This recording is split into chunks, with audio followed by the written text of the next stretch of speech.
Hey, Mom. I wanted to express gratitude for the wedding gifts. I really appreciate all the appliances you got me. It's great that I can always count on you for the big things. Oh, absolutely, sweetheart. Congratulations on your upcoming wedding. I only wish I could do more for you. But honestly, it's been my pleasure. There's no need for you to thank me separately like this. After all, I am your mother. Well, thank you.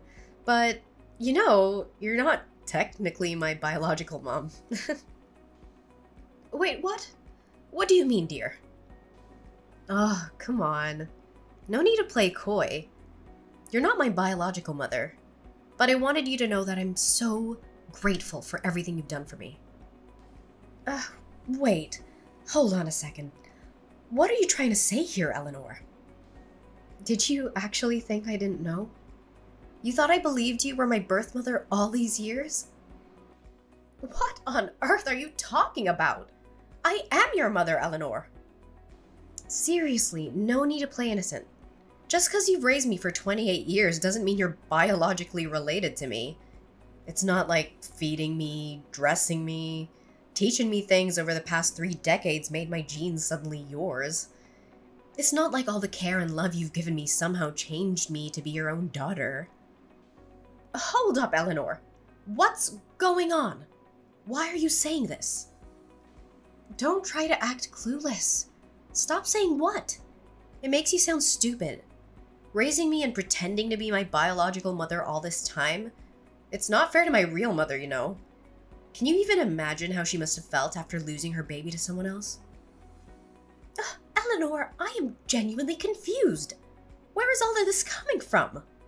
What have you heard? I can't believe you're spewing out these awful, hurtful things at me. Are you even thinking about what you're saying? Hurtful?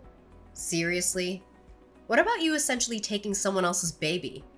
You don't get to accuse me of being hurtful. Eleanor Barnes! Oh, so you're the hurtful one now. What about you stealing a newborn from a real mother?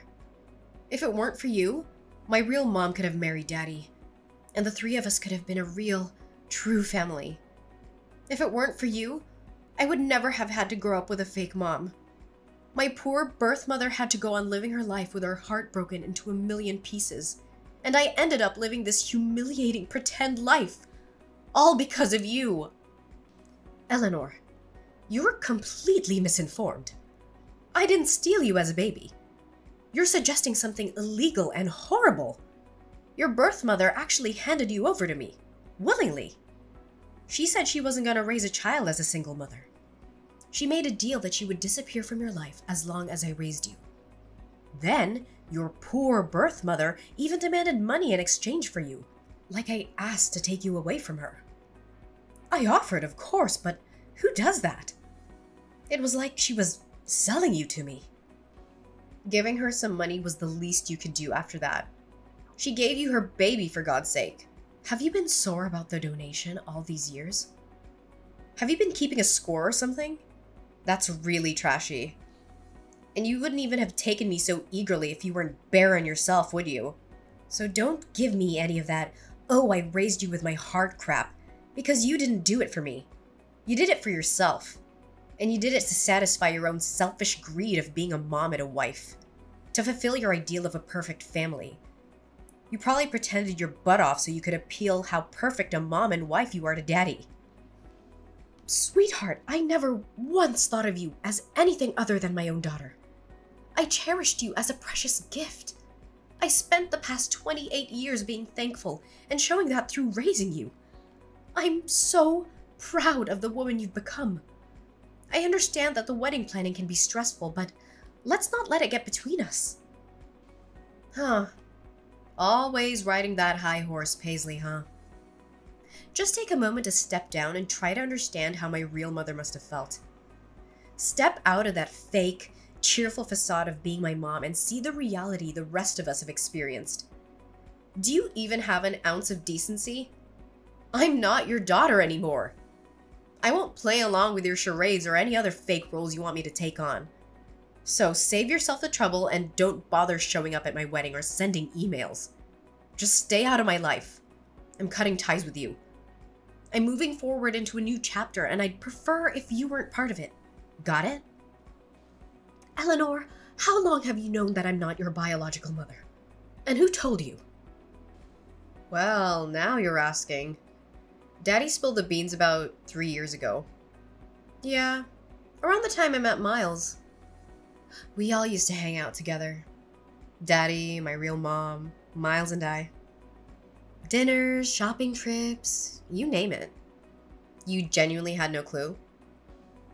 What? Are you serious? I can't believe your father would do that. Well, serves you right for thinking you could tie Daddy down by having a baby. Any baby, that is. We all know you wanted nothing but to use me as a bargaining chip to keep Daddy for yourself and provide for you. Did you really think building your happiness on other people's sadness wouldn't have its consequences? As I already said, I did not steal you away from your birth mother. Eleanor, you have to believe me. And I provided for myself as much as your father did. I didn't have to depend on him entirely. Yes, I am unable to have children of my own, but that is not at all the reason I raised you like you were. Your birth mother. She threatened to discard you at some orphanage like a piece of garbage if I didn't take you. Her word, not mine. And to my eternal shame, I did think about letting her do what she said. Because after all, she was your father's mistress and you were their illegitimate child. But sweetheart, I took you in because I loved you from the moment I laid eyes on you, and your tiny little fingers wrapped around my thumb. I didn't think twice about what it meant to mother your husband's child he had with a mistress, because I fell in love with you so deeply and so utterly. How you came into this world did not matter anymore. Just that you did come into my world. Can't you understand that, baby? Ugh, please spare me the tear-jerking drama. This isn't Hollywood. Save your sappy stories and just leave me alone. I've already confirmed my birth mother's attendance at my wedding. As my real mom, of course. And Daddy should be sending over divorce papers soon. Divorce? What? Ugh, why are you being so slow? Daddy told me he has never forgotten about my birth mother, his true love. He couldn't leave you because you were so adamant about giving me a proper childhood with loving parents and all that crap. But now that I'm a grown adult who can take care of herself, he's finally opening his eyes to the possibilities, I guess. To go after his own happiness. See, if it weren't for you, the three of us could have lived happily as a real family. You tore us apart. You shattered our future together. And you've had your share of fun. It's time to set things right, Paisley. So leave us be. And if it turns out it's your turn to spend the rest of your life in sadness and regret, then deal with it. My mom surely did for long enough. All right, if this is what you truly want, I'll leave you to be with your real parents. Mind you, I'll have to cancel the $30,000 charge on my credit card for the things I ordered off your registry. And I'll have you and your daddy's belongings packed up into suitcases or something and leave them by the door. Come get them and go on off to wherever it is that you want to go off to. Whoa, wait, what? Cancel this stuff for my registry? Why would you do that? Those are for my wedding. Why would you cancel gifts from a registry, Mom? Mom? I thought you didn't want me to be your mom, let alone think of me as one. If I could, I would get a refund on everything I spent in the past 28 years raising you. But since I can't do that, I'm only canceling the gifts that I mistakenly purchased for a wedding I'm apparently not even invited to anymore. Oh, your honeymoon was reserved with my credit card too, wasn't it? And your wedding venue. What about the catering service? Flowers? Photographer? I believe there was a videographer too in there somewhere. I wonder what the last-minute cancellation fees for those places will amount to. Surely not a drop in the bucket compared to what I've gladly spent on you your whole life. Oh my god, that's so petty. You can't take back gifts. Who does that? You got me those things because you wanted to, didn't you? There are no take-backs. How do you call yourself a mother? It's your only daughter's wedding. Oh, I thought I couldn't call myself a mother. Isn't that what you were telling me? You can run along to your precious birth mother and ask for help. Why don't you? Surely she can help with the venue and the food and the photography and the honeymoon. Since she loves you so much and has never had the chance to show it, surely she'll jump at the chance. Wow. So there it is. You did think of me as a stepchild, didn't you? Your words say you love me like your own, but your actions speak volumes about how you really felt all these years. You kept a tally of the money you spent on me. Seriously? Would you have done that if I were your real biological daughter?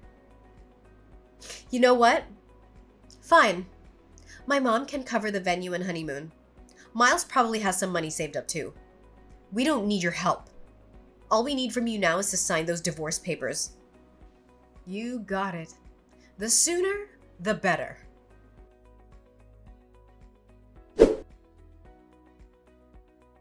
And in a way, I'm uncertain if I ever truly forgave her.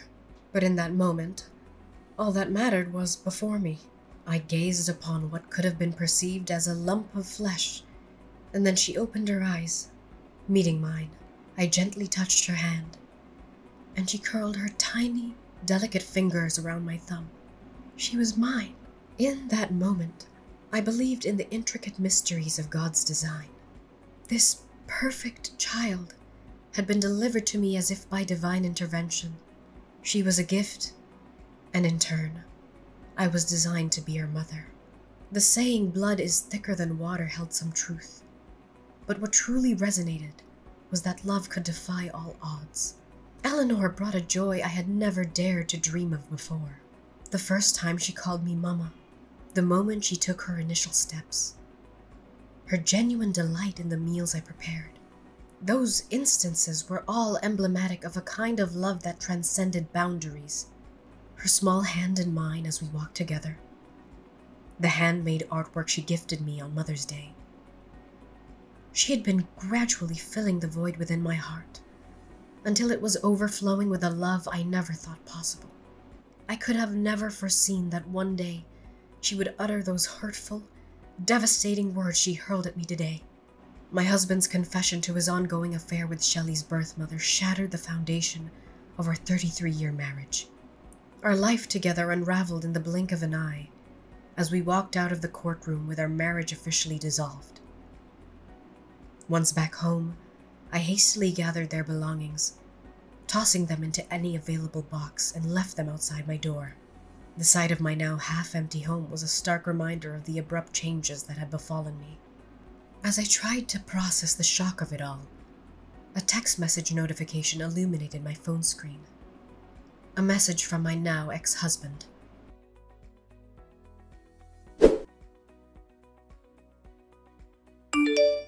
Hey, where are you? My keys aren't working, and neither is my garage opener. Did you already replace them? That was quick, Paisley. Good on you. I brought a KFC bucket and some beers, your favorite. I thought you and I were overdue for a chicken and beer date night. Open up, Paisley. Jacob? What are you doing here? Shouldn't you be with your daughter and true love by now? You know, the woman who makes your heart ache by just thinking about her. The woman whom you had a child with. The woman with whom a few days ago you gave everything else up to be with again. Did you forget? What are you doing here with chicken and beer at this ungodly hour anyway? I'm done with her. I left her. We're over. I finally realized there is no woman like you. Paisley, you're the kindest, the most patient person I know. I was immature and naive to let you go. I hurt you, I know. I'm so sorry. And I never showed you how much I appreciate you. For all you've done for this family, you've forgiven me once before. Can't you do it again? I'll change. I promise. I'm a victim here too, by the way. That witch was so full of it. She didn't want me. She never wanted me. She was just using me this whole time so she could tag along when I take Eleanor out to eat or go shopping so that she herself could get what she wanted. I may have bought her a handbag or two, but that's it, I swear. She's even got a young boyfriend she's seeing. She doesn't want to marry me and settle down. She said so herself. She's the absolute worst. I love you, baby. Come on. She may be the worst, but she's Shelley's biological mother, isn't she? Surely she wants her baby back in her life and wants to build some kind of belated relationship with her. I heard she was attending the wedding, and everything as mother of the bride. The optics aren't bad right now, Jacob. The optics? Yes, but it's not that simple, Paisley. She was only going to attend the wedding so she could sift through the wedding gifts and see what she could claim for herself. You know, she demanded to be paid to come to her daughter's wedding. I had to wire her $10,000 2 weeks ago. She made me cut all ties with you, abandoning everything I owned with you, like my house and my clothes. Then she left me high and dry. Eleanor and I went to see her after the wedding with all our suitcases, and she shut the door in our faces. We didn't even get to see inside of her house, Paisley. Can you believe that? What mother does that to her own daughter? Me? I understand. But her daughter? Are you going to sit and take this for our Eleanor? She's heartbroken right now.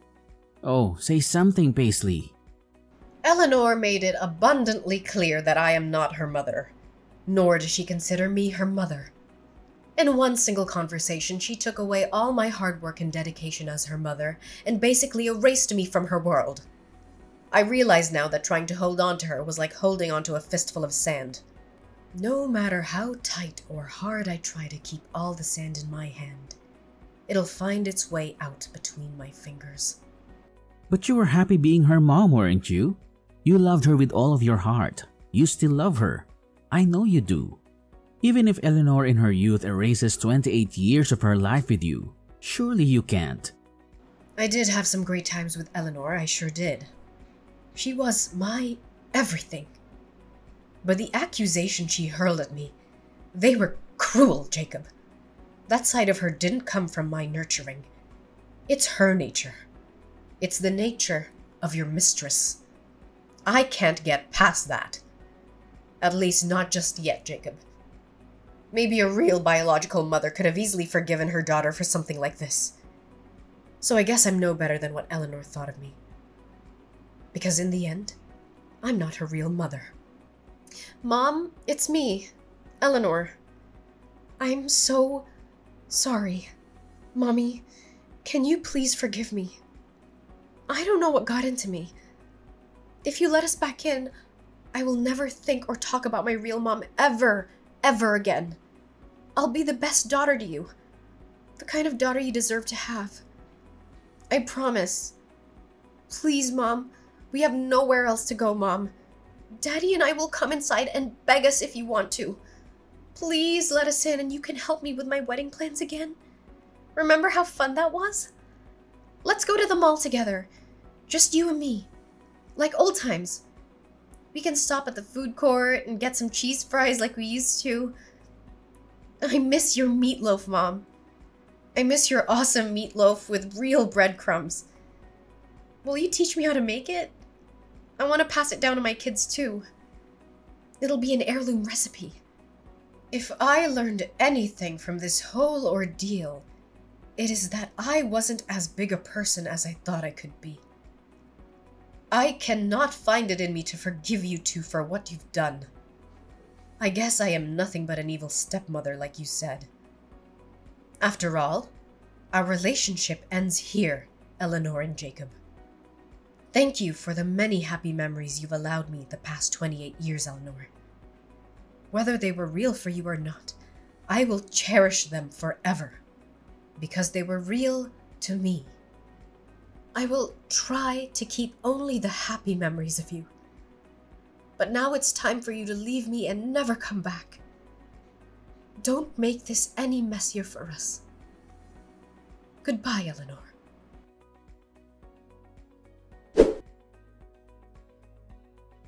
The echoes of their persistent knocking and frantic kicks reverberated through the silence, a desperate symphony of anger and rejection. I stood on either side of the door, the barrier between my past and the uncertain future I was determined to embrace. After dialing the police, 2 patrol officers arrived. Their stern words and authoritative presence finally managed to quell the storm outside my home. Shelley's fiancé, Miles, and his family openly voiced their disappointment at the sudden upheaval caused by the withdrawal of their wedding venue and honeymoon down payments. Their anger and disbelief seemed palpable, yet I remained resolute. They even contemplated putting their wedding preparations on hold, urging Shelley to reconsider her life's path. And in the blink of an eye, Miles made a decision that sent shockwaves through their relationship. He ended things with Shelley, just days before their intended wedding date. Amidst the chaos, Shelley bombarded me with messages and calls, hurling curses my way and placing the blame squarely on my shoulders. It was tempting to succumb to my habitual instincts and try to mend things, but I recognized that I needed to tread a different path. I needed to stop giving them space in my life and focus on rebuilding my own. I chose to turn a deaf ear to her accusations and to free myself from the weight of their turmoil. It was a moment of realization. If anything needed fixing, it was my own life, my own happiness. As the days passed, their presence faded like a distant memory, and the quiet solitude that embraced me was a welcome change. Looking back, it's bittersweet to think that my prime years were dedicated to nurturing a child who, in the end, mirrored the darkness of her birth mother. However, I carry no regrets. Shelley, in her own twisted way, taught me invaluable lessons about love, resilience, and the boundaries I needed to establish for my own well-being. Now, as I stand at the crossroads, I'm ready to pen a new chapter in this uncertain adventure called life. The pages ahead are blank and full of possibility, and I'm determined to fill them with my own happiness. Free from the chains of the past. It's a fresh beginning, a journey that's mine to craft, a future waiting to be written.